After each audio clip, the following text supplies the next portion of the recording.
They handed her a trash bag and told her to clean the floor.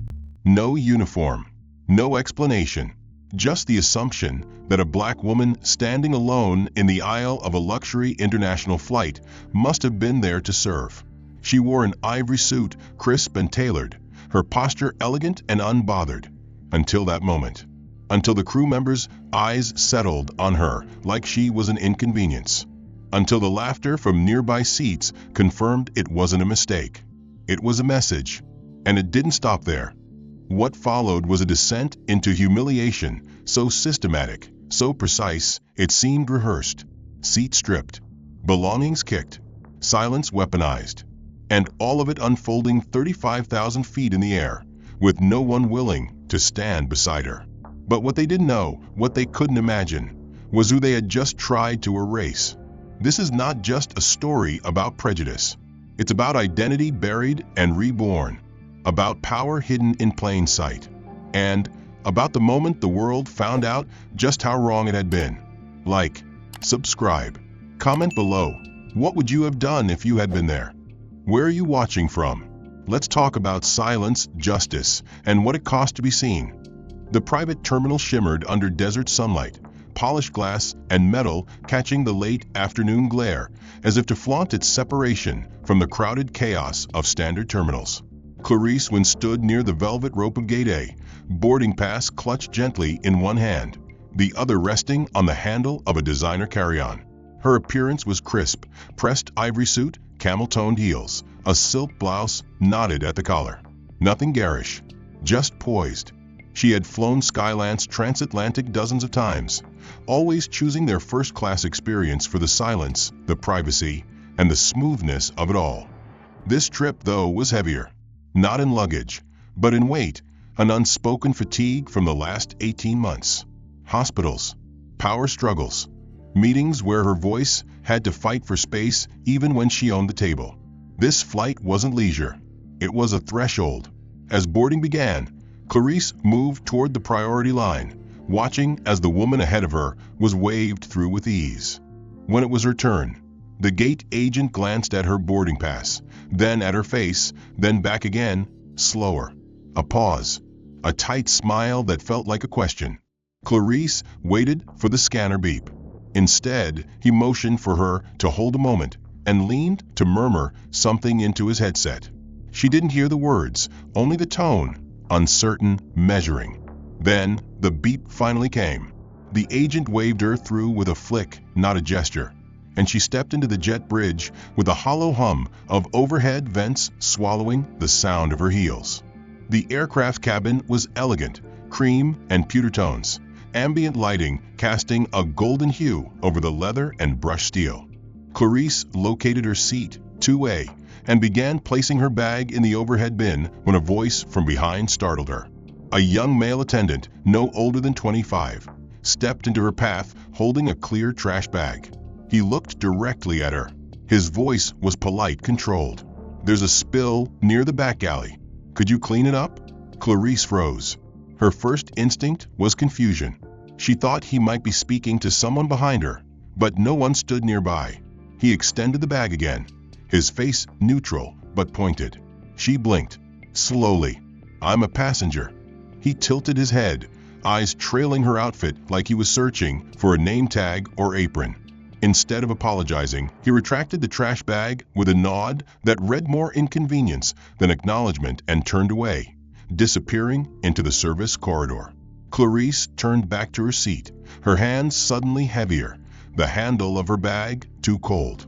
As she reached up to adjust its placement in the bin, another voice rang across the cabin, this one louder, older, harder. "Step away from that bin." Clarice turned slowly. A woman in her mid-50s stood a few paces away, her nameplate catching the cabin light. Leslie. Her blazer was tailored in navy, her arms crossed with practiced authority. "You can't be storing personal items here." Clarice's mouth opened, but Leslie cut her off. "Step aside. That's a secured bin." Clarice's brows pulled together. "I'm in 2A. This is my assigned." She didn't finish. Leslie was already moving. She reached up, flipped the latch, and yanked the leather bag from the compartment with a force that sent the bag tumbling onto the seat.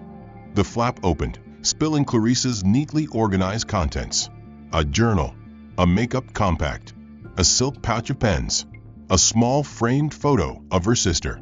It all scattered. Leslie looked down at the items, made no move to help, then bent to scoop the bag off the seat by its strap. Without so much as glancing at Clarice, she turned and walked several feet back into the aisle before dropping the bag to the floor. Her foot nudged it once, then again, until the bag skidded across the carpet toward the rear of the aircraft, landing near the curtain separating economy. Clarice stood still, chest hollow, eyes locked on the spot where her bag had been. A nearby passenger, a man in a cobalt blazer with silver cufflinks, chuckled under his breath. Another passenger, a middle-aged woman with a pearl necklace, turned her head and whispered something to the man beside her. Leslie pulled out a small clipboard from her jacket and pretended to study it. Clarice still hadn't moved. Her hands tingled, the heat of shame climbing from her chest to her face, neck stiff with pressure. Leslie's voice returned, louder this time. "We've had some issues with fraudulent upgrades. I'll need to verify your credentials." Clarice forced herself to breathe. Her ID was in the bag, on the floor, somewhere near economy. She turned, walked the long aisle past row after row of seated passengers who followed her progress with unblinking curiosity. No one offered help. No one said a word. The curtain to economy was open, and her bag lay at an awkward angle by the restroom wall. She crouched slowly, gathered the scattered items, her hands fumbling against the cabin's vibration. A tube of lipstick rolled beneath a seat. A folded boarding pass, creased and damp, was partially stuck beneath the wheel of a food cart. She retrieved them all in silence, ignoring the feeling of someone watching from a galley. When she returned to her seat, Leslie was gone. A different flight attendant approached and handed her a small bottle of water, unsmiling. Clarice nodded, clutching the bottle too tightly, her throat still dry. The attendant gestured toward the back of the plane. "There's an open seat in 34C. It's a middle, but it's all we have." Clarice opened her mouth, closed it, then walked. Again, past the same passengers, the same eyes. The silence this time heavier. Seat 34C was narrow, the cushion frayed slightly. The tray table was stained. The seatbelt buckle had a slight rattle. She sat, knees pressed forward, bag tucked between her shoes. The captain's voice came on, welcoming passengers to Skylance 206, non-stop service to Berlin. He thanked them for choosing premium travel. Clarice didn't look up. Her fingers tightened in her lap. Around her, passengers chatted softly, laughed, opened newspapers. Behind her, a baby cried. Ahead of her, Leslie's voice drifted from first class, light and cheerful, as she offered wine and hot towels to those who had never been questioned. She didn't adjust her posture, didn't lean back, didn't exhale. Her breath came shallow and slow, her ribcage expanding just enough to keep going. The echo of everything that had just happened wasn't fading. It was solidifying, imprinting.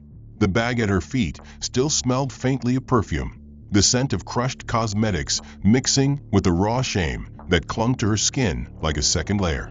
Her once crisp blouse bore a smear of foundation from her compact, opened when the bag had been kicked down the aisle like a pile of laundry.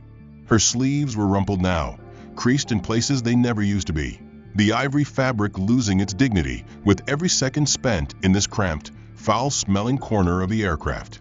She didn't cry. She didn't shift. But beneath her silence, her thoughts twisted and coiled like wires stretched too tight. To her left sat a college-age man who hadn't once acknowledged her presence.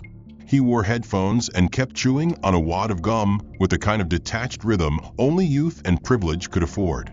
His oversized duffel bag consumed most of the shared floor space, bulging into the legroom Clarice was supposed to have. On her right, another canvas bag occupied the seat intended for a human being, held there by a flight attendant who claimed they had no other space in the overhead. That seatbelt wrapped neatly around the handles, as if luggage deserved the security she had been denied.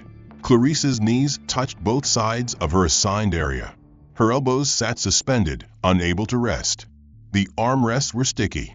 Her hands remained on her lap, fingers woven together, knuckles pale under the pressure. Every movement she made would require her to ask for space she no longer believed she had a right to.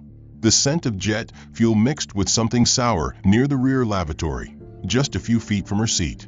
The restroom door made a low mechanical whine every time someone exited, followed by a damp gust of recycled air. Each gust made her stomach turn. She had been given a seat here, next to the one place no one wanted to be.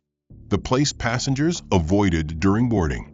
The place that, for all its proximity to motion, reeked of stillness and waste. Every sound back here was different. Not soft jazz or sparkling glasses like in first class. Here it was coughing, throat clearing, plastic rustling, and the occasional impatient sigh of someone being ignored by the crew. The cart hadn't reached her row yet. Not that she expected it to. No one had looked her in the eye since she sat down. The attendants passed by, offering drinks or snacks to others. She received none. One of them had paused near her once, but after a quick glance, moved on before Clarice could even raise a hand. Perhaps it was because she didn't look like she belonged. Or maybe because now she truly didn't. She remembered the eyes that had watched her walk the aisle earlier, the way shoulders shifted subtly away from her, the way faces turned just enough to see, but not to help. That walk felt like a scar forming in real time. Her bag dragging behind her, its zipper half open, personal belongings brushing against knees and feet as she passed. A tampon wrapper clung briefly to her heel, unnoticed until she sat and pulled it off beneath the indifferent gaze of a young man beside her. Her blouse, still damp from a spill, clung uncomfortably to her back. She'd wiped off what she could with a napkin from her bag, but the stain remained, a pale smear across her chest that felt louder than any voice could have been. The scent of her cologne no longer made her feel clean. She looked forward, beyond the seats, through the narrow space where the curtains separated this part of the plane from the world she had been exiled from. She could still hear Leslie's voice now and then, chipper and composed, welcoming passengers to a menu of wines and plated meals.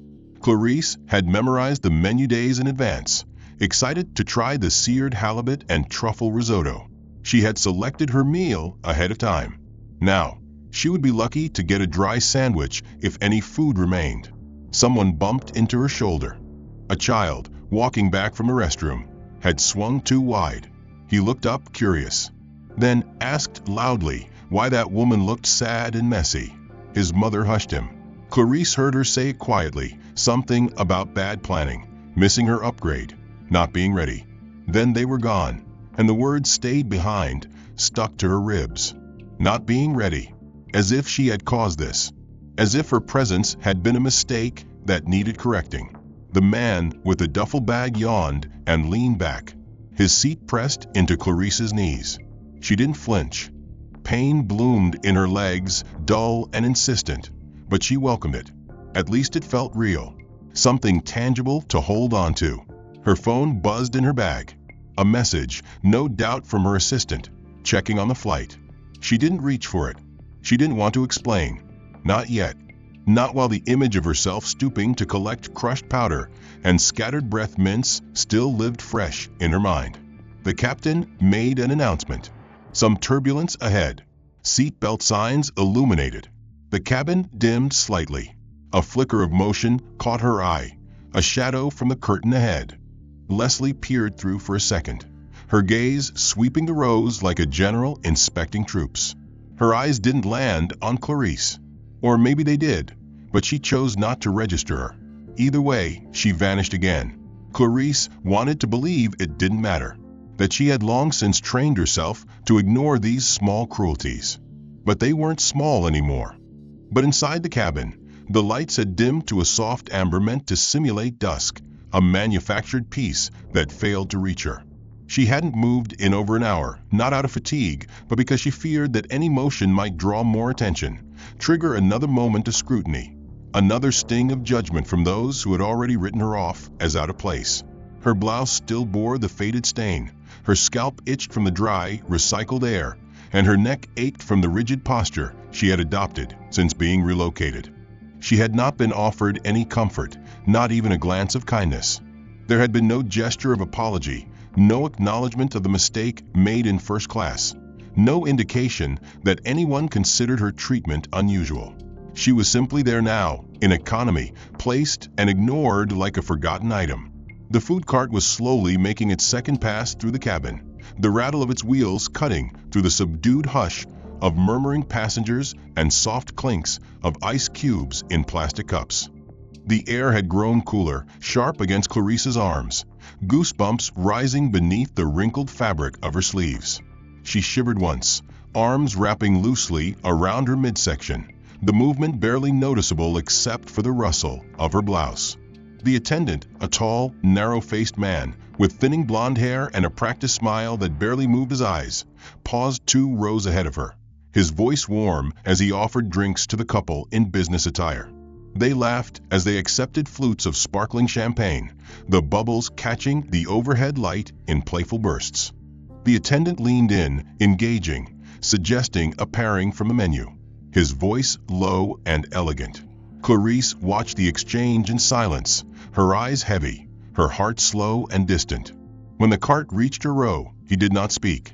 He placed a plastic cup on her tray without meeting her gaze, the surface of the water rippling from the jostle. The cup had a faint crack on its rim, a fracture that split the plastic unevenly, creating a jagged edge. The water inside was warm, lukewarm, as though it had been sitting for hours beside the galley heat vent. She stared at it, unmoving, unsure whether to drink, whether to ask for another. Before she could decide, he was already past her, offering the same radiant smile to the elderly man in 34D who chuckled at a joke Clarice didn't hear. She blinked slowly, the noise around her fading into a soft drone. Her throat was dry, her lips beginning to chap.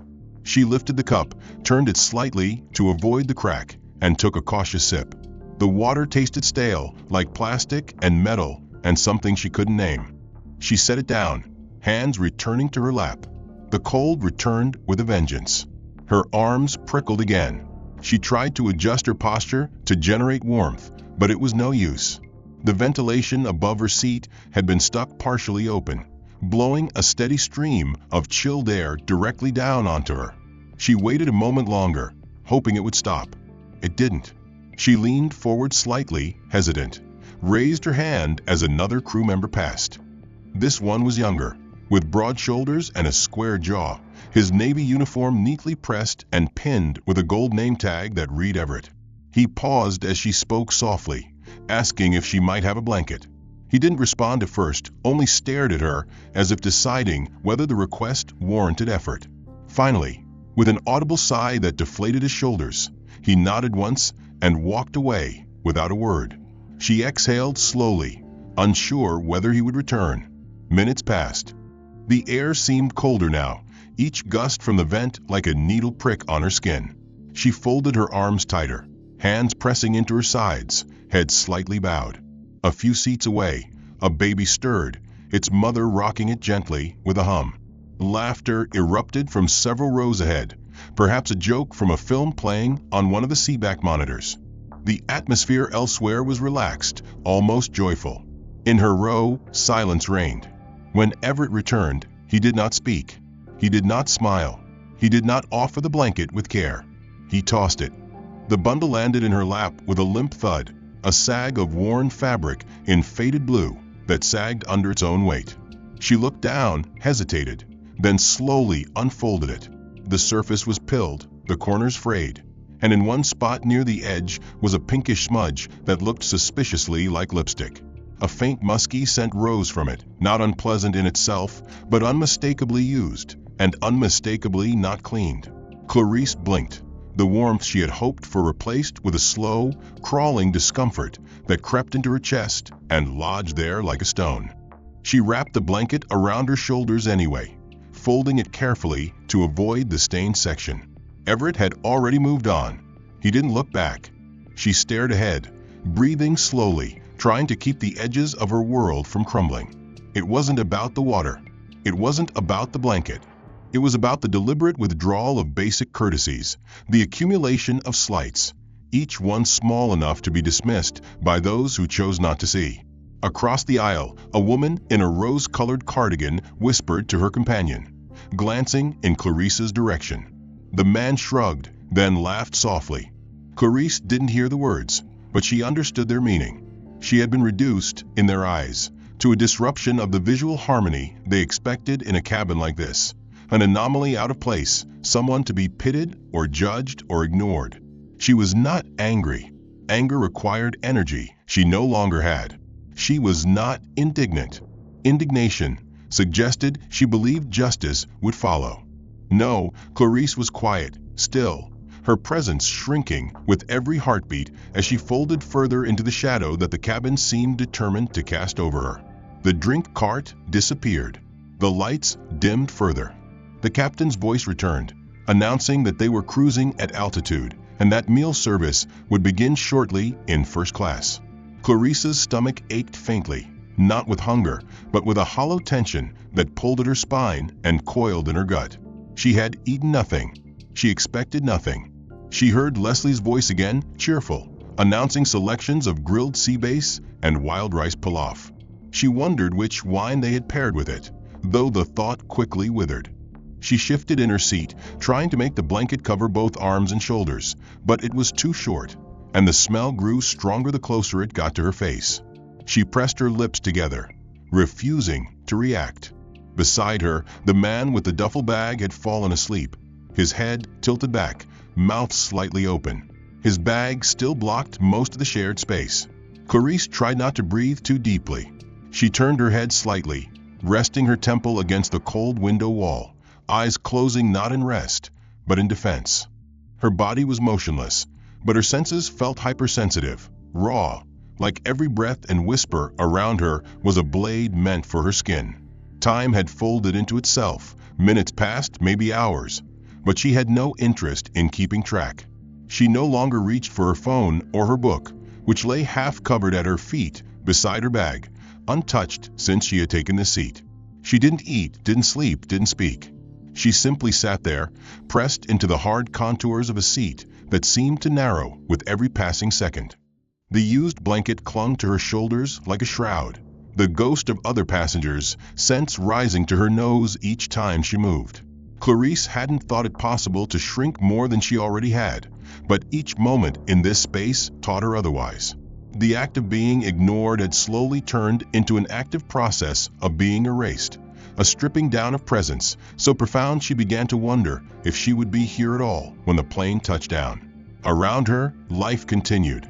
Passengers adjusted pillows, watched movies, whispered conversations too low to hear, but loud enough to understand in tone.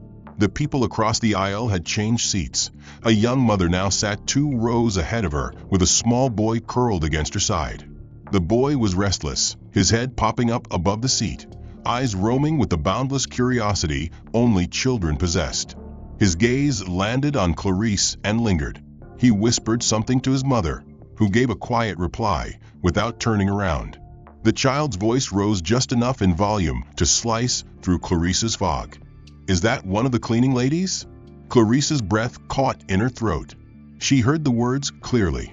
She stared straight ahead, her body tensing, waiting for the mother to correct him, to say something, anything that would undo the weight of that question. But no such words came. The woman made a soft noise, maybe a chuckle, and stroked the boy's head. Clarice heard no denial, no clarification. The silence that followed was a confirmation wrapped in gentleness. Clarice blinked slowly, the overhead lights forming halos in her vision. The child's words repeated in her mind on a loop, not because of their malice, but because of their innocence. Children spoke what they saw, what they'd been taught to see. That little boy had looked at Clarice, alone, disheveled, slouched beneath a dirty blanket, and concluded she must be here not as a passenger, not as someone with a name or destination or identity, but as a cleaner, someone invisible until needed, someone expected to disappear. And the woman had said nothing. She had allowed the implication to hang in the air, unchallenged, like truth. Clarice shifted in her seat, the plastic creaking beneath her. She wanted to pull the blanket tighter, to shield herself from the chill of those words, but the fabric repulsed her now. She draped it over her lap, fingers curling into fists beneath it. Her hands shook slightly, though she tried to steady them. A moment later, she sensed movement to her right.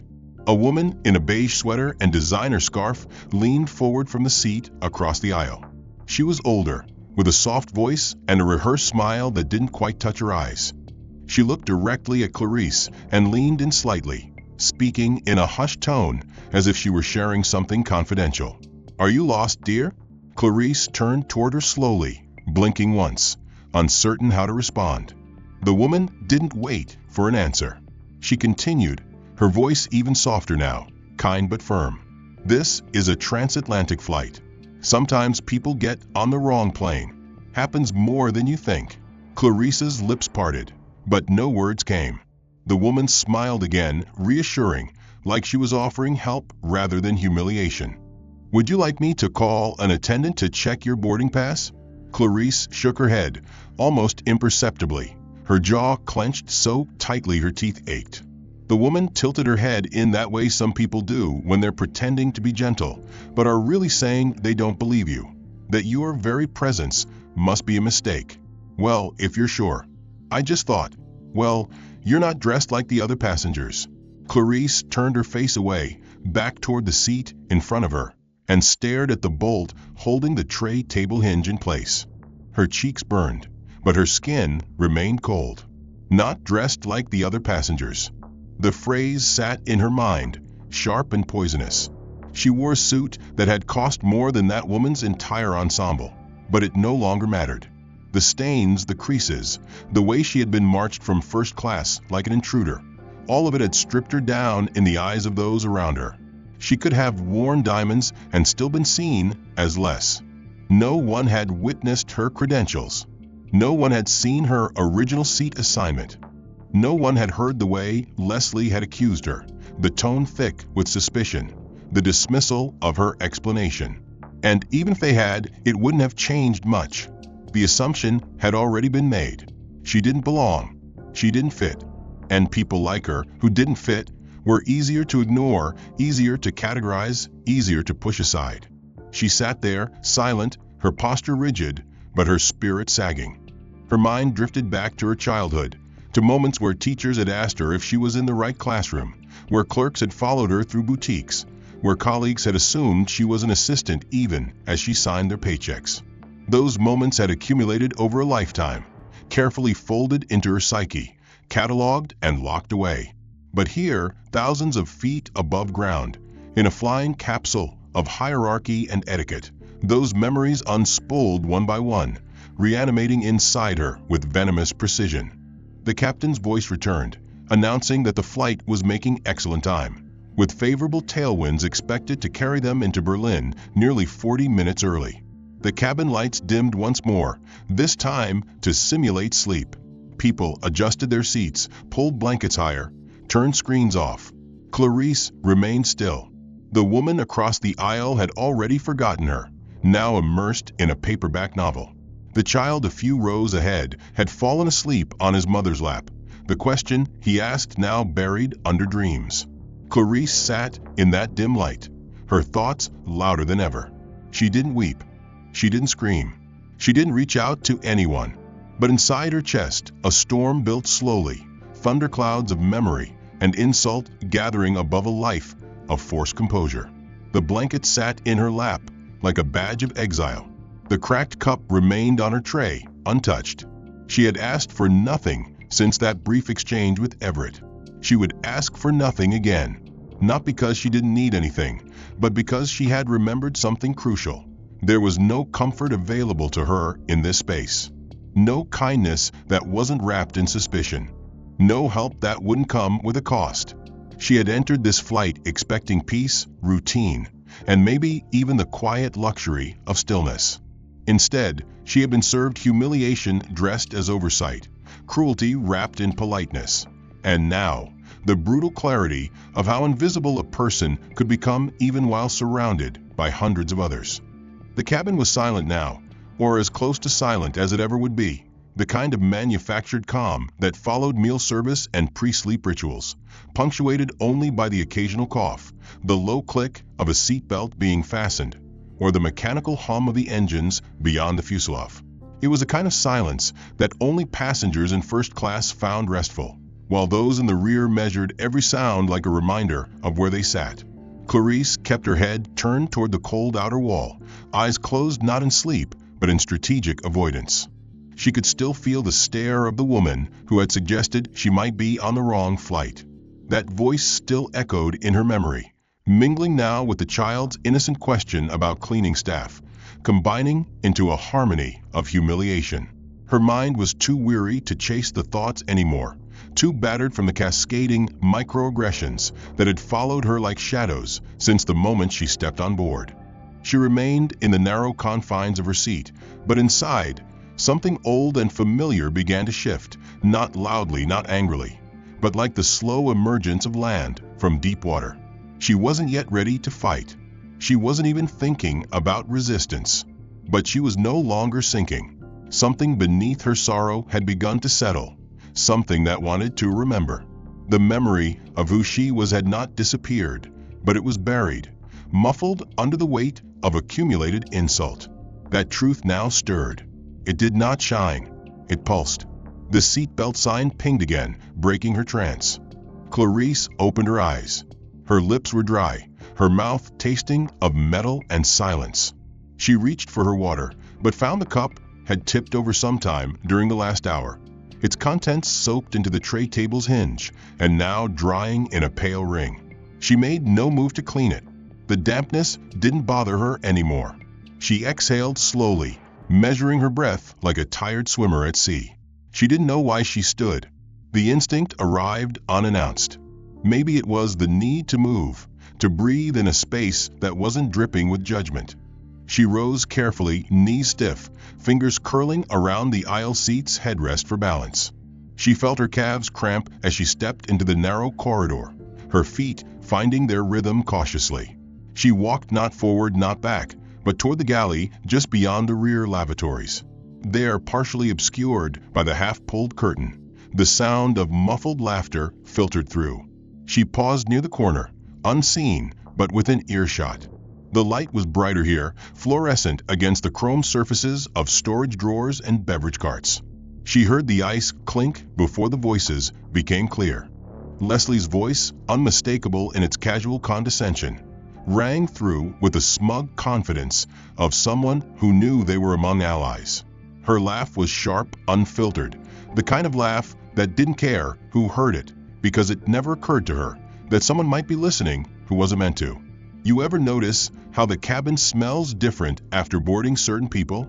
Another attendant snorted. Different how? Leslie laughed again. Like old fabric softener and hair grease. Makes me want to light incense. The attendants laughed in unison, not too loud, but without shame. Someone clinked a glass against another, ceramic or plastic, it didn't matter. It sounded celebratory. I always keep the strong spray near the jump seat when I see the wrong crowd coming down the jet bridge. Leslie's voice again, pure sarcasm. It's like prepping the zoo enclosure. That line hit with more laughter, the others egging her on, none of them stopping to consider the possibility that anyone within earshot might take offense. Or perhaps they knew and simply didn't care. Clarice remained frozen behind the corner, breath locked in her throat, every word landing with the precision of knives. Her hand gripped the edge of the wall, knuckles widening under the tension. She stared at the panel in front of her, at the small safety instructions printed in white text, and for a moment her eyes blurred, not from tears, but from the strain of staying composed. She turned to leave, her feet silent on the carpet. But before she stepped back into the aisle, a sudden voice interrupted the laughter. A pause followed. The laughter cut off abruptly, replaced by the heavy silence of those realizing they had been overheard. Clarice paused. She heard a shift in the crew's posture, sensed the cold air that followed a power dynamic being reasserted. "You're new," Leslie said flatly. "You haven't learned yet that this job eats you alive if you don't find ways to laugh it off. Now go check on row 12 and fix your face." Clarice moved before Trevor could respond. She turned down the aisle and began her slow walk back to 34C, her mind caught between gratitude and grief. Gratitude that someone, even in a whisper, had dared to acknowledge the rot. Grief that his voice had been so quickly swallowed. She reached her seat and sat heavily, heart pounding with renewed understanding. It wasn't just about passengers. It wasn't just about people like her being ignored or diminished. The rot ran deeper. It was embedded in the system, in the rituals of superiority and performance, in the unspoken rules of the space.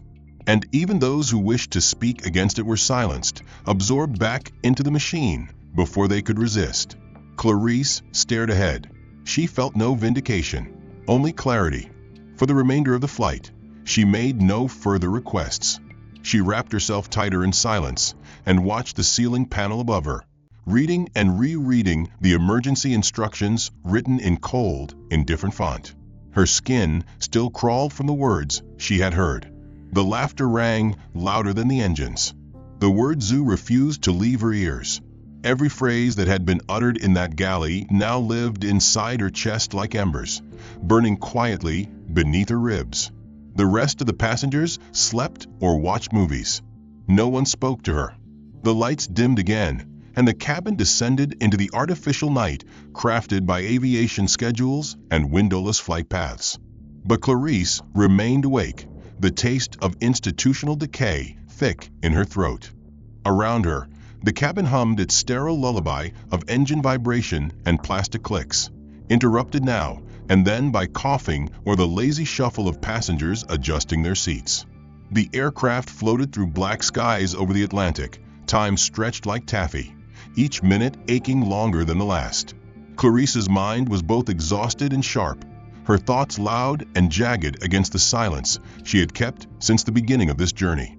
Everything she had endured since boarding the plane remained fixed in her memory. The humiliating relocation, the sneers disguised as protocol, the microaggressions she absorbed like bruises beneath a coat, the laughing voices behind the galley curtain speaking of her existence as contamination. Each moment had compacted itself into her spine, pressing down on her body with weightless cruelty, until she no longer knew what felt heavier, her silence or the assumptions made by everyone around her. Yet even in that stillness, some thread of awareness persisted. It vibrated quietly beneath her chest, not yet rebellion, not yet rage, but something forming in response to the hours of degradation. The lights flickered gently overhead, signaling the beginning of mid-flight service. A few passengers stirred awake, stretching limbs, blinking sleep from their eyes. Clarice sat motionless, her hands folded tightly in her lap, one palm pressed flat against the other to keep from trembling. The crew's footsteps returned, audible in pairs, as carts were rolled from storage compartments and lined into formation.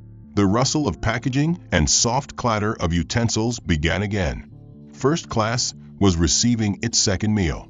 Clarice could hear Leslie's voice, louder now than before, not just in tone, but in the way it was allowed to dominate. She had that voice, pleasant and false, measured for comfort and superiority, all sugar on the surface, but cold as steel underneath. She was laughing again. This time, the words weren't jokes about passengers, but small talk about a recent vacation, about a ski lodge in Aspen, and how it had been spoiled by tourists who didn't belong. The code was thin. The intent was clear.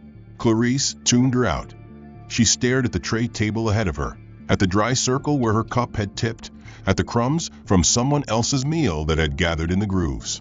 She was beginning to think she could get through the flight by disappearing completely when the curtain snapped open. The galley door creaked wider, and a new figure entered the cabin from the front, an older man in a technician's uniform, reflective strips on his shirt sleeves and a laminated badge swinging from his lanyard. He carried a tablet in one hand and a pair of disposable gloves in the other. Heads turned. Clarice looked up. The man moved briskly toward the back, pausing just a few rows ahead. Leslie emerged from behind the curtain. Her expression was performative concern. "Attention," she said loudly enough for the surrounding rows to hear. "We've received a report from one of our staff that there may be a contamination issue involving an unclaimed carry-on in the overhead bin." Passengers turned their heads, voices murmuring. A woman in row 32 gasped quietly. The technician stopped near Clarice's seat. Leslie followed him with a pointed glance toward the bin above her. "That's the one." Clarice turned her head slowly, disbelief hollowing out her chest. She recognized her own bag. It was the same one Leslie had kicked down the aisle earlier. The one Clarice had quietly returned to its original bin after being forced into economy. She had thought if she left it untouched, if she said nothing, it would go unnoticed. The technician opened the latch. The bag sat there, still zipped, still closed. He reached for it, then hesitated. He looked at Leslie, who handed him a pair of gloves. "Just precaution," she said. "You never know what someone might bring on board these days." Someone coughed. A man across the aisle lifted the edge of his blanket to cover his mouth. Another woman covered her child's nose. Clarice stared ahead, her cheeks burning. She wanted to speak, to say it was her bag, that nothing was wrong with it, but the words refused to come. She had spoken before. She had explained herself. And each time she had been dismissed, ignored, treated like an inconvenience in need of containment. The technician removed the bag, holding it awkwardly by the handle as though it might drip. He made no announcement, gave no explanation. He turned and walked back toward the galley. Leslie followed. Clarice said nothing. She didn't move. She felt every eye in her row watching her, piecing together the truth without saying it. She had been marked. Even her belongings were suspect now. A few rows behind her, someone muttered something about security protocols. Someone else mentioned the news. She couldn't hear the rest. By the time meal service began again, Clarice felt hollow. Her body was cold. Her hands were clenched in her lap, her nails pressing half-moons into her palms. The cart came rolling past again. She saw the rows ahead being served small meals in plastic trays, steam rising from pasta and chicken dishes, tiny rolls wrapped in foil, small pats of butter stacked beside cups of tea.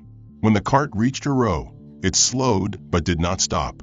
The attendant pushed it forward, speaking softly to the elderly man beside her, asking him to choose between beef and vegetarian. Clarice raised her hand. It was not a loud movement. It was polite, reserved. Her voice was the same. The attendant looked at her, paused, then turned his head slightly. Behind him, Leslie appeared again, arms crossed. "We've prioritized passengers in premium rows," she said.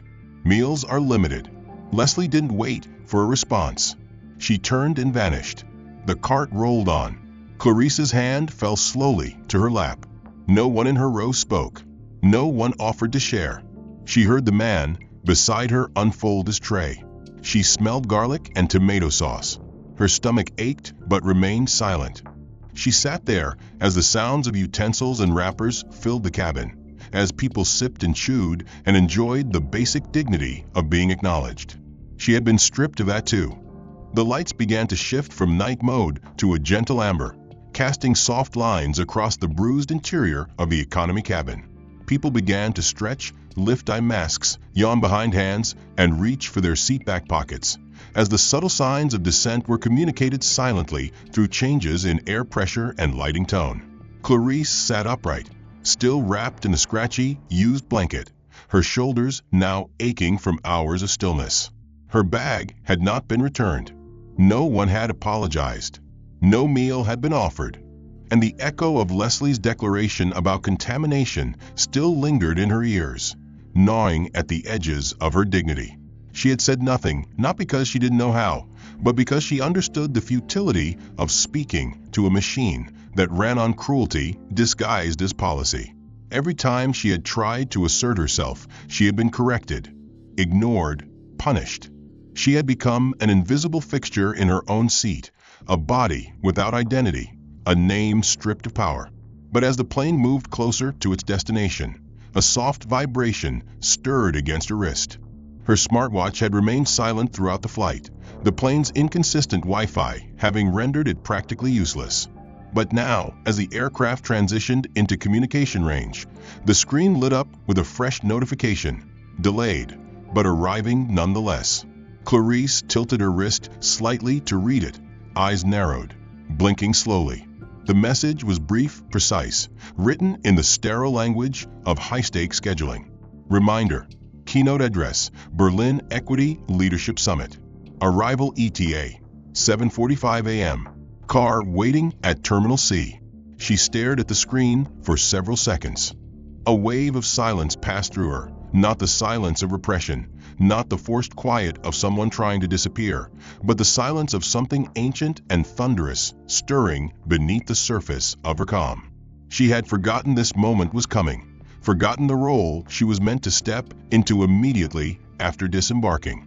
The version of herself she had been forced to suppress during this flight now flickered back to life, not all at once, but in pieces: face, name, title, purpose.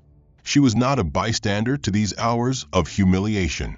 She was not some faceless extra on a crowded flight. She was the principal partner in Wingate Equity, the firm underwriting $2.4 billion in clean tech airline transitions. The same firm whose investment approval could make or break the future of major airline operations in Europe. She was the keynote speaker for a summit attended by CEOs, heads of state, and ministers of finance. She had been flown across oceans not for leisure, but for leverage. Her name, whispered into boardrooms, carried weight. Her decisions restructured markets. And yet, she had been reduced to this: a woman in a soiled blouse, stripped of her seat, her belongings seized, her food denied. A woman whose existence had been treated as an error needing correction. As she stared at the glowing message, the attendant passing her row slowed. A young woman mid-20s, dark hair tied back, leaned slightly to collect a used cup from the tray table next to Clarice. Her gaze landed briefly on the screen. She paused. "Are you going to that summit?" Clarice looked at her, a measured, quiet gaze, saying nothing. The attendant's eyes skimmed the text again, narrowing slightly. "Wingate?" She blinked, recognition dawning in the pause. "The keynote?" Clarice gave the faintest nod, not as confirmation, but as permission. The attendant hesitated, then backed away quickly, muttering something into her radio as she disappeared behind the curtain. Clarice returned her eyes to the message, her fingers now uncurled from their position in her lap. A few rows ahead, a man in business attire stirred. His screen, which had displayed a financial news feed for most of the flight, now showed an article about the summit. As he scrolled, a headshot of Clarice appeared, a crisp photo taken months ago, her hair styled, her suit sharp, her expression calm and confident. He sat up straighter, his mouth parted slightly. He turned to the woman next to him and whispered quickly, gesturing discreetly toward the back of the plane. The whisper passed like a ripple. Heads began to turn. A middle-aged woman with a gold brooch reached into her bag and pulled out her phone, squinting at the screen, searching. Another passenger, 2 rows up, lifted his glasses and looked over his shoulder. The name Clarice began to circulate like a sudden change in cabin pressure, altering the atmosphere subtly but unmistakably. The news traveled fast in whispers, in sideways glances, in quiet murmurs of surprise. The woman crammed into seat 34C, the woman wrapped in a stained blanket with no bag, no food, no voice. She was the same woman whose decisions shaped flight corridors, whose hand guided green fuel investments, whose presence could open or shut the future of the very airline flying her across the Atlantic. The irony became suffocating. The weight of it spread through the cabin, creeping into every row. The passengers who had avoided eye contact now stole glances. Some looked away in guilt, others in embarrassment, a few in open panic. The crew had not yet returned. The galley door remained closed. Leslie had not re-emerged. Clarice sat motionless, but something inside her had changed. She no longer felt the ache in her neck, the weight in her shoulders. The version of herself she had been forced to bury had returned. She didn't smile. She didn't correct anyone. She let the realization take its time to seep into the plane. She watched the shift. It was not revenge. It was reclamation. The plane began its descent. The captain's voice came over the intercom, calm and practiced, announcing the final approach into Berlin, local weather, expected time of arrival. He thanked passengers again for choosing Skylance. His voice, once a background hum, now felt distant to those who realized who they had flown with, who they had ignored, humiliated, dismissed. Clarice remained seated, but no longer small. Clarice Wynn did not move as the plane dipped lower into the amber streaks of early morning light, its long aluminum body slicing the clouds above Berlin with precision. Her breathing was steady, her hands resting calmly atop the worn blanket folded neatly in her lap. The cabin, once dismissive and indifferent, now buzzed with a subdued kind of tension, a rising awareness that had rippled from row to row as passengers absorbed the significance of the name they had once ignored. Her name, Clarice Wynn. A name some had seen on magazines and airport lounges, a name whispered across boardrooms, projected onto investor summits, attached to decisions that moved billions through global systems. She remained perfectly still, allowing the knowledge of her identity to do what her voice had not been allowed to: reclaim the space she had been forced to surrender. She did not speak. She did not gesture. She simply existed, powerfully now, in full contrast to the way she had been dragged down the aisle hours ago. A single message had shifted the weight of the cabin.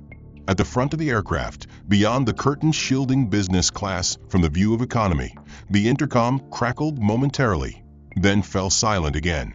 The seatbelt sign flickered on. Passengers dutifully clicked into place, but their eyes wandered. Conversations halted or became hushed. Several people watched the curtain.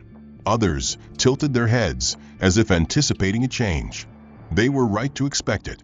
Behind that curtain, a quiet storm had begun to unravel.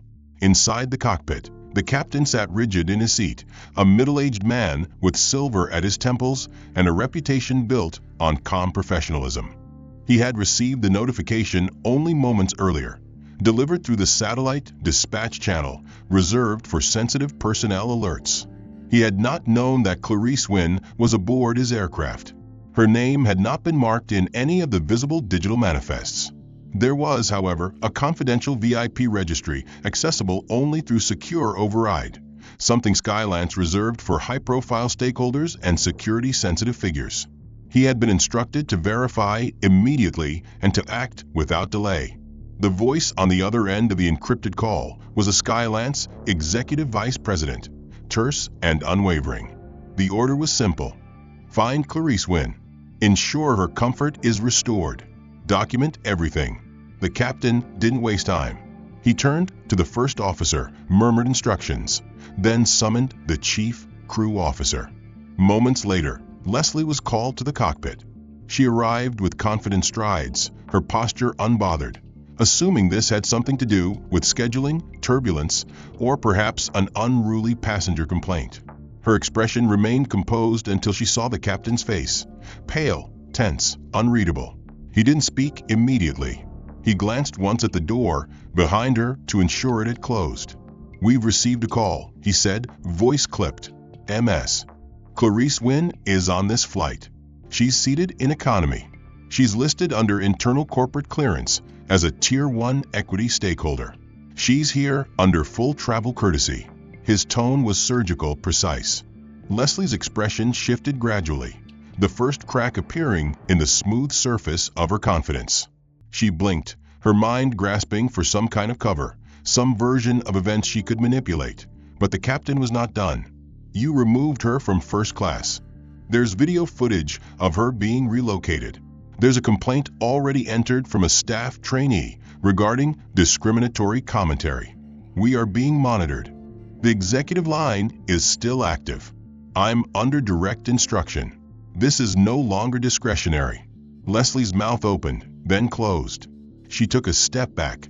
The weight of what she had done, the bag kicked down the aisle, the public shaming, the laughter in the galley, the silence when she denied Clarice a meal, none of it could be explained now without betraying its source. Disdain, unchecked power, the assumption of superiority. She nodded slowly, the blood draining from her face. She exited the cockpit, her steps less certain. The walk back down the aisle felt longer now, the rows narrower, the air heavier. Passengers glanced up as she passed, many recognizing her from the earlier confrontation. She avoided their eyes. Her gaze focused on the back of the aircraft where Clarice still sat, upright, silent, her presence now a pressure that could no longer be ignored. When she reached row 34, Leslie paused. She cleared her throat, her voice uncertain for the first time in hours. "Ms. Wynne, we apologize for the earlier inconvenience. We would like to invite you back to first class." Clarice turned her head slowly, her expression unreadable. Her eyes did not blink. She said nothing. Leslie waited, growing more uncomfortable by the second. Behind her, passengers listened. Some pretended to focus elsewhere, but their attention remained fixed. Clarice finally spoke, her voice soft but unwavering. It was not a shout. It was not defiant. But it was absolute. Clarice turned her gaze forward again, folding her hands once more, as if dismissing the conversation entirely. Leslie stood frozen for a moment longer, then turned and walked back toward the curtain. Her face was flushed, her spine rigid. The air around her seemed to tighten. Clarice sat as the plane began its descent, her silence louder now than any speech she could have made.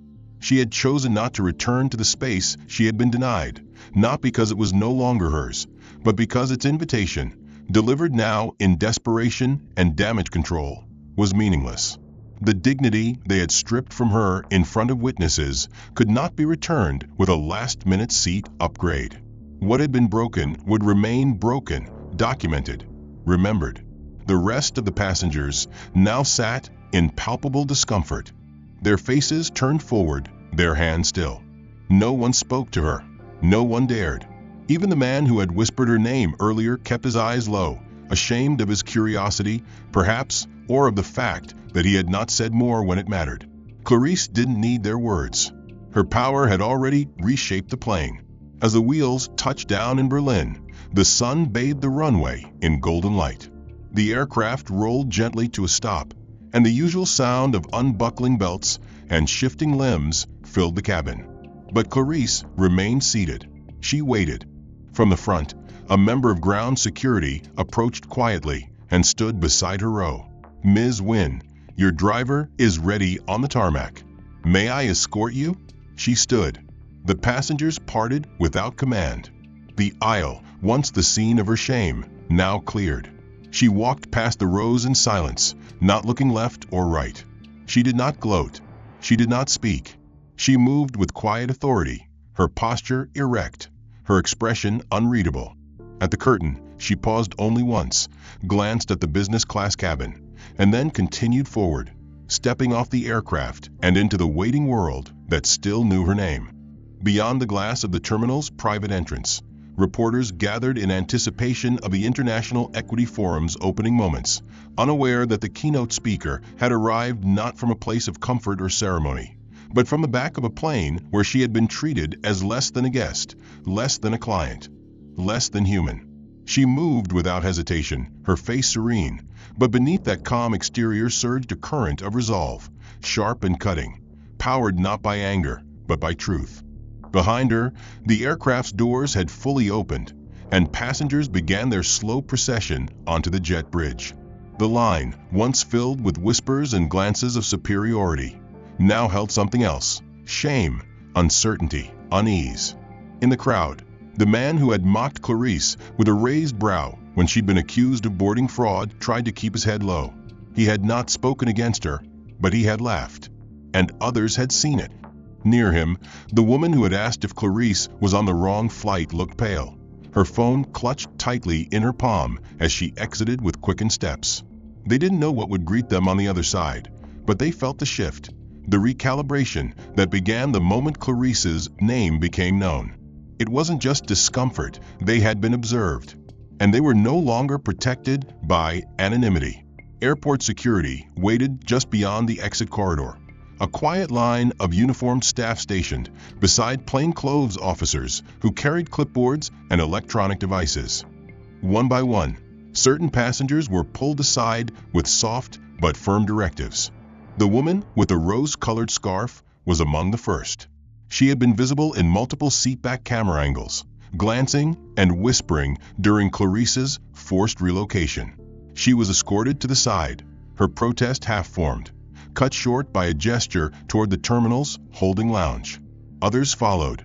A man with a tan blazer and a smug smirk from earlier in the flight tried to keep walking, but when his name was confirmed from the manifest, he too was directed aside. Each one had been identified, not by accusations, but by evidence. Surveillance footage on Skylant's internal cabin cameras, normally used for safety monitoring, had captured enough. Internal reports from the trainee flight attendant, the onboard technician, and even the silent nod of the captain had built a chain of accountability that could not be broken by denial. These individuals had not committed violence, but they had condoned it. They had watched as Clarice had her identity erased, her belongings seized, her dignity publicly shredded, and they had done nothing. Now, in the face of international scrutiny and a brewing media storm, doing nothing was no longer acceptable. The whispers among the pulled passengers turned into quiet arguments, weak explanations, futile attempts to revise what they had done. But Skylant's PR team was already at work, the incident flagged, the crisis response unfolding with cold efficiency. Meanwhile, deeper in the restricted area of the airport, Leslie stood in a conference room with 2 internal affairs officers and a Skylant's disciplinary board advisor. Her uniform was still perfect, but her composure had cracked. Her hands trembled slightly as she held her tablet, flipping through the flight log as if a procedural justification might erase the raw footage, now being reviewed frame by frame. She tried to explain that the reassignment had been due to a seating discrepancy. She insisted that the bag removal had followed standard protocol regarding unidentified baggage. She claimed the refusal of meal service was due to a miscommunication in the manifest distribution. But the advisor, an older woman with silver hair and sharp eyes, remained unmoved. She slid a folder across the table. In it were timestamps, radio logs, passenger complaints, and a transcribed report from the flight's first officer. But the most damning item was the recorded galley audio. The jokes, the laughter, the reference to scrubbing the cabin, the word zoo. The room fell silent as Leslie read the transcript. She blinked rapidly, her confidence unraveling with every line. Her voice faltered as she tried to argue context, claiming it was a moment of stress relief. But the advisor leaned forward, her voice cool and decisive. You degraded a VIP investor. You ignored her manifest clearance. You allowed your bias to overrule your training. And now, because of you, Skylance is facing its largest internal ethics investigation in a decade, not to mention a likely loss of partnership with Wingate Equity. We are reviewing your certifications. Do not return to duty until contacted. Leslie's knees nearly buckled as she was escorted out, her badge temporarily deactivated, her access restricted. The uniform she wore no longer carried authority. It carried shame. Word of her removal spread fast among crew networks, messages exchanged in group chats and dispatch logs. Trainees whispered. Veterans nodded grimly. No one defended her. Her face, once confident, now pale and unreadable, passed through the airport staff corridors like a ghost stripped of purpose. Outside the terminal, Clarice stood beside her vehicle, doors open, handlers waiting. A media assistant stepped forward with a phone already live on press channels, ready to brief her on updated talking points. She held up a hand, declining. Her keynote, she said, would not be altered. She would speak of equity. She would speak of injustice. And she would not sanitize what had happened. She would not name names, but the story would be told. Not for herself, but for every person who had ever been silenced in a space they paid to enter. She would remind those listening that power without responsibility was rot, that silence in the face of injustice was complicity, and that even in a world where appearance dictated treatment, truth had a way of finding light. The executive from Skylance who had earlier issued the satellite directive stood by, ready to offer an apology. Clarice acknowledged him with a brief nod, but said nothing more. She didn't need to. Her presence had spoken already. In the 3 weeks that followed Clarice Wynn's quiet but seismic walk off Flight 476, the global business world shifted in tone. The images of her stepping from the aircraft into the Berlin sunrise had been captured not by paparazzi or media hounds, but by those in the summit's press pool, and they had been circulated alongside the headlines that followed. Prominent investors subjected to in-flight bias. Airline scrambles to repair corporate trust. Yet Clarice herself had remained strikingly silent about the flight. She had made no formal statement about the incident. She had answered no questions. Her keynote address, however, had done what no soundbite could. She stood before an audience of CEOs, lawmakers, and equity leaders and told a story without naming names. She detailed an experience of being rendered invisible, of being mistaken for something less than herself, of watching systems uphold their own prejudice with a smile. She spoke about the difference between performance and accountability. She told the truth not to shame, but to awaken. The hall had remained quiet throughout her speech, and when she left the stage, it was not applause that followed first. It was stillness. A long, meaningful quiet that spoke louder than claps. Then came the ovation. Within a week, Skylance Airlines released a formal apology, not just a letter, but a series of policy shifts. The apology acknowledged systemic failure, citing internal reports that confirmed procedural bias and poor judgment by the crew of Flight 476. But the company went further. They announced a full internal audit of their employee conduct protocols, crew training standards, and disciplinary practices. They launched an initiative called Flight Forward, a sweeping corporate reform package targeting not just racial sensitivity, but also cultural competency, empathy training, and passenger rights. At the company's request, Clarice agreed to serve in an advisory capacity, not for optics, but for implementation. She appointed a team of independent equity officers and legal advocates to monitor the program. She did not attach her name to the branding. She did not attend the press conference. She did not need to. Meanwhile, the story of the flight had taken root in the public consciousness. Several passengers came forward, no longer hiding behind anonymity. One woman wrote an op-ed titled, "I watched her fall silent and said nothing," in which she confessed to her own complicity in Clarice's mistreatment. Another man gave a recorded statement to an advocacy organization, admitting that his discomfort at the time had been overridden by fear of standing out. Others, in the comments, asked questions they had never asked before. How many times had they ignored what they saw? How many Clarices had flown beside them in silence? Clarice read each account. She responded to none, not out of contempt, but out of choice. Her focus was elsewhere. Across the city, far from executive offices and summit halls, a small community center on the east side of Berlin reopened its mentorship program. It was one of the satellite initiatives, funded quietly by Clarice's equity group, designed to offer second-chance training and volunteer opportunities for individuals displaced from careers due to misconduct, life disruption, or personal reevaluation. Its focus was not on punishment, but on repair, on restoration. One Thursday morning, a new volunteer arrived, a woman no longer in uniform, no longer with clipped authority in her voice. Leslie Parker signed the intake form with a hand that trembled slightly. She had arrived not under orders, but alone, after weeks of silence and internal reckoning. Her suspension remained indefinite. Her career in commercial flight was likely over. The media had moved on.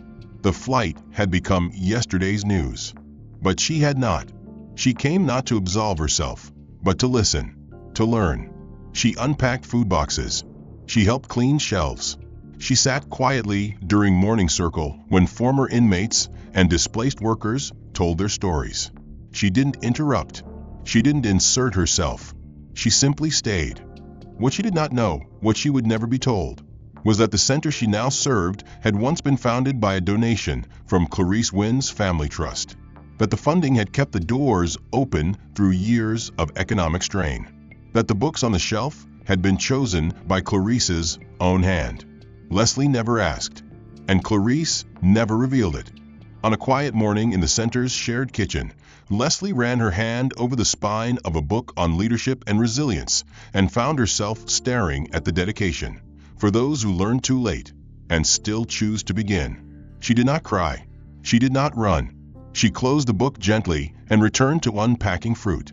Elsewhere, Clarice watched the Flight Forward initiative gain traction. She received quarterly reports. She reviewed passenger feedback logs. She oversaw the placement of anonymous reporting systems within Skylant's digital infrastructure. She met with mid-level managers and asked them what they feared. Some answered honestly. Others blinked away. But she was present, not to punish, to hold accountable. She flew again days later. Another transatlantic route, this time with another carrier. She boarded quietly. Her name was flagged on the manifest, and the gate agents greeted her by name, eyes sharp with nervous politeness. She was offered champagne. She declined. She sat in first class. But when an elderly man near her began to struggle with his overhead bin, she stood and helped. When a young couple with a crying baby looked around in panic, she offered them her second set of noise-canceling earbuds. She did not become distant. She did not become vengeful. She remained Clarice. The flight staff, clearly briefed on her identity, maintained professionalism. But Clarice watched them too, not just in how they treated her, but in how they treated others. She watched a young black woman in a back row ask for water and receive it without hesitation. She watched a family with limited English given menus and smiles. And for the first time in a long while, she felt not relaxed, but assured. The work was not finished, but it had begun. In the months that followed, other airlines adopted Flight Forward's principles. Clarice's name appeared on more boards, more panels, more private leadership calls. She did not tell the story of the flight again. She did not need to. Others did. A documentary filmmaker later approached her with a proposal. Clarice declined the interview, but permitted use of the public timeline, the recordings, the reforms. The final frame of the film was a photograph, not of Clarice, but of a young attendant handing a meal to a passenger in economy with the same care given to one in first class. The subtitle read, "All dignity or none." Back at the community center, Leslie arrived early every week, staying late on Saturdays. She spoke little but listened more. One day, she was asked to lead a workshop on professional burnout. She hesitated, then agreed. She told the room that she had been someone else once, someone who mistook power for permission, and that she was trying now, one shift at a time, to understand the difference. In another part of the world, Clarice stood before a new audience and said something she had never written into a speech before. She said that justice is not vengeance, that dignity cannot be demanded, only demonstrated, and that power is not something one holds, but something one carries for others. And then she paused. She looked out into the crowd, and she smiled. The end. If you found this story compelling, consider showing your support by liking and subscribing so you don't miss future narratives. I'd love to know your thoughts. What did you think of the plot twists and how the characters evolved? Were there moments that stood out or hit close to home? Let me know where you're watching or reading from, and drop your comments below. Your feedback helps shape the direction of what comes next. Let's talk about justice, growth, and the power of storytelling.